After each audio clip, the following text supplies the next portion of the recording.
Приветствую зрителей и слушателей на канале iNews Ичкерия News. В эфире Вестник Кабинета министров Чеченской Республики Ичкерия.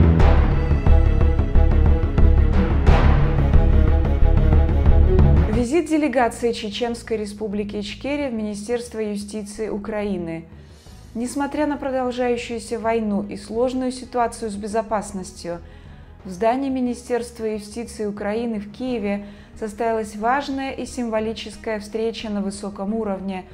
Делегация правительства Чеченской Республики Ичкерия в составе представителя Чеченской Республики Ичкерия в Австрии, уполномоченного по правам молодежи, президента Союза ветеранов Ичкерии, уполномоченного по правам человека Чеченской Республики Ичкерия и представителя Ассоциации «Мир и права человека» была официально приглашена украинской стороной. На встрече поднимались острые и актуальные темы: безнаказанность России за многочисленные преступления в Чечне, нарушение прав человека, насильственные депортации, массовые убийства и подавление национальной идентичности чеченского народа.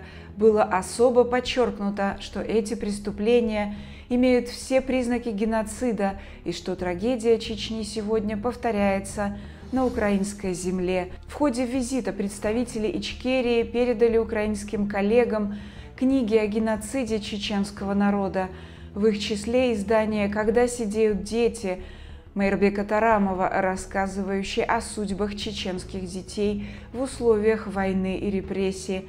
В нем собраны документы, свидетельствующие о преступлениях, совершенных против чеченского народа. Обсуждение было глубоким, откровенным и насыщенным.